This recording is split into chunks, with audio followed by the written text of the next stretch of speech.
हिमाचल प्रदेश के मुख्यमंत्री सीएम सुखविंदर सिंह सुक्खू को एक बार फिर से कांग्रेस आलाकमान ने दिल्ली में तलब किया है। अब ये सूचना मिल रही है कि कल सीएम सुक्खू दिल्ली के लिए रवाना होंगे। अब ऐसे में लगभग तय माना जा रहा है कि कभी भी हिमाचल प्रदेश कांग्रेस के अध्यक्ष का ऐलान संभव है, क्योंकि लगातार बीते 9 महीने 6 दिनों से हिमाचल प्रदेश के पास कांग्रेस का संगठन नहीं है और ऐसे में लगातार अनेकों सवाल, अनेकों जो दावेदार हैं वो रेस में आगे चल रहे हैं। चाहे वो देखिए एससी कोटे की बात हो, विनय कुमार हो, या फिर रोहित ठाकुर हो, विनोद सुल्तानपुरिया हो, या फिर बुटेल हो। अब ऐसे में दावेदार तो अनेक है, लेकिन अभी भी मोहर लगना बाकी है, क्योंकि बीते 9 महीने से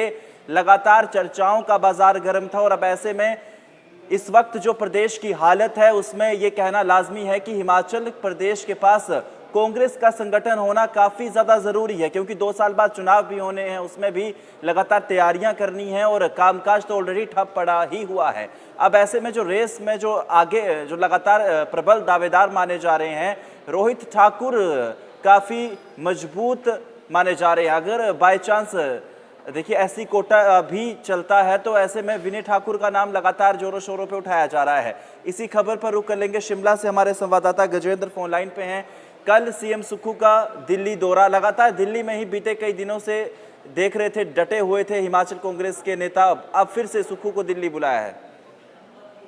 देखिए रोहित, मैं यहाँ पर आपको बता दूं कि 9 माह हो चुके हैं कांग्रेस में केवल और केवल प्रदेशाध्यक्ष के भरोसे ही संगठन चल रहा था। पदाधिकारियों की नियुक्ति नहीं हो रही थी, कार्यकर्ताओं का रोष जो है वो आम सभाओं में देखने को मिल रहा था। ऐसे में बड़ी लंबी मैराथन बैठक अभी हाल ही में संपन्न हुई थी, उसमें भी प्रदेशाध्यक्ष को लेकर बड़ी लंबी चर्चा हुई थी। और जो मुख्यमंत्री सुखविंदर सिंह सुक्खू ने मीडिया से बात की थी उसमें उन्होंने साफ तौर पर कहा था कि उन्होंने एक पत्र लिखा है और पत्र में या तो एससी कोटे से मंत्री बनाया जाए या फिर किसी मंत्री को अध्यक्ष बनाया जाए। ये उन्होंने दावा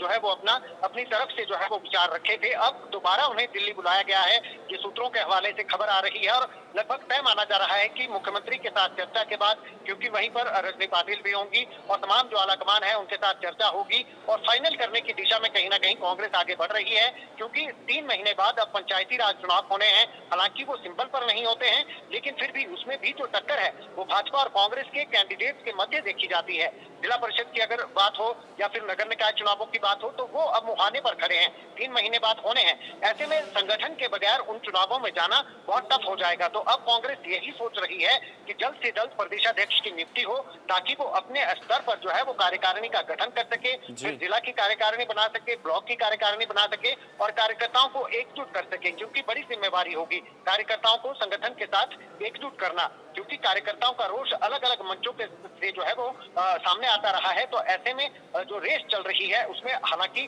3-4 नाम है जिन पर चर्चा चल रही है, लेकिन मुख्यमंत्री जिस तरीके से कह चुके हैं कि या तो मंत्री को बनाया जाए या फिर एससी कोटे से जो है वो अध्यक्ष बनाया जाए, तो ये तय माना जा रहा है कि या तो किसी मंत्री को अध्यक्ष पद की कमान सौंपी जाएगी या फिर एससी कोटे से कमान जो है वो सौंपी जाएगी। गजेंद्र, पहले कवायद ये लगातार, पहले चर्चाएं ये चल रही थी कि जो सभी जो कांग्रेस के नेता हैं वो ये बार बार पक्ष रख रहे थे कि जिसके पास मंत्री पद है उसे नहीं बनाया जाना चाहिए। लेकिन अब हालिया बयान सीएम सुक्खू का लिया जाए तो उन्होंने ये साफ कह दिया है कि मंत्री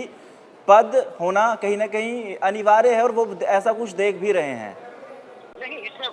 मुख्यमंत्री सुखविंदर सिंह सुक्खू ने जो कहा है, उन्होंने कहा है कि किसी सिटिंग मंत्री को बनाया जाए, यानी कि उसके बाद में इस्तीफा लिया जा सकता है। मुख्यमंत्री ने ये नहीं कहा है कि मंत्री की जिम्मेवारी भी रहे और अध्यक्ष की जिम्मेवारी भी रहे। उन्होंने साफ तौर पर कहा है कि जो वर्तमान में सिटिंग मंत्री है उसमें से किसी को अध्यक्ष बनाया जाए, बाकी मंत्री कौन बनेगा, क्योंकि मंत्री की फहरिस्त भी लंबी है, एक मंत्री का पद अभी भी खाली है। अगर ऐसे में किसी मंत्री को अध्यक्ष बनाया जाता है तो वो पोस्ट भी खाली हो जाएगी, तो मंत्री पद जो है वो भी भरे जाएंगे। लेकिन वो बात की बात है, अभी है अध्यक्ष बनाना, या तो किसी सिटिंग मंत्री को अध्यक्ष बनाया जाएगा या फिर जो एससी कोटा मुख्यमंत्री कह रहे हैं उसमें विनय कुमार का नाम सबसे ज्यादा आगे चल रहा है, क्योंकि वो 3 बार के विधायक हैं, कार्यकारी अध्यक्ष रह चुके हैं कांग्रेस के। और अगर मंत्रियों में बात की जाए तो रोहित ठाकुर, क्योंकि उस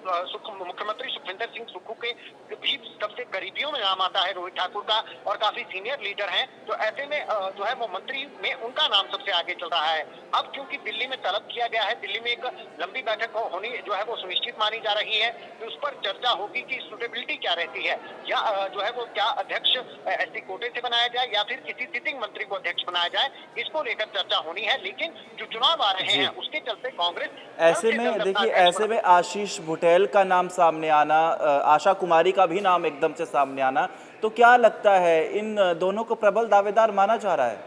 आशा कुमारी का नाम इसलिए आ रहा है क्योंकि वो लंबे समय तक विधायक भी रह चुकी हैं, और मंत्रियों में अगर मंत्रियों की बात करें, अगर महिलाओं की बात करें तो महिलाओं में सबसे तेज तर्रार नेत्री जो हैं वो आशा कुमारी को माना जाता है। उनको संगठन का भी अनुभव है, और जो कार्यकर्ता है उनमें भी एक जो कहते हैं कि जिसका रसूख होना चाहिए, कांग्रेस जो कहती रही है कि जिसमें कार्यकर्ताओं के बीच में जो है जिसका सम्मान होना चाहिए, रसूख होना चाहिए, तो वो जो सबसे, अगर महिला की तरफ देखा जाए, क्योंकि महिलाओं को आगे लाना, महिलाओं को जगह देना, ये भी कांग्रेस बार बार कहती रही है, तो उसमें आशा कुमारी जो है कहीं ना कहीं फिट बैठती हैं, वो ऐसा चेहरा है। आशीष बुटेल क्योंकि वो कांगड़ा से आते हैं, कांगड़ा सबसे बड़ा जिला है, 15 विधानसभा क्षेत्र हैं, और आशीष बुटेल जो है वो एक राजनीतिक बैकग्राउंड से आते हैं, और इसी वजह से जो है वो यंग भी हैं, तो ऐसे में यूथ की जो देखते हुए उसको लेकर जो यूथ को साधने के लिए वो भी एक्टिव, वो भी जो है वो एक चेहरा माने जा रहे हैं कि बड़ा जिला होने के नाते, क्योंकि बड़े जिले से आते हैं, 15 सीटों वाले जिले से आते हैं, तो ये भी एक वजह मानी जा रही है कि उन्हें उनका नाम भी जो है वो अध्यक्ष पद के लिए चल रहा है। जी गजेंद्र, बहुत बहुत शुक्रिया इस बाबत जानकारी देने के लिए। देखिए, सिलसिलेवार तरीके से इस खबर पर हमने आपको महत्वपूर्ण जानकारी दी। हालांकि एक बार फिर से हम आपको बता दें कि जो रेस में प्रबल दावेदार हैं वो विनोद सुल्तानपुरिया, रोहित ठाकुर, आशीष बुटेल, आशा कुमारी और विनय ठाकुर, ये जो 4 से 5 नाम है ये प्रबल दावेदार माने जा रहे हैं। अब सिर्फ मोहर लगना बाकी है और ये देखना होगा कि आला कमान किस पर फैसला सुनाती है।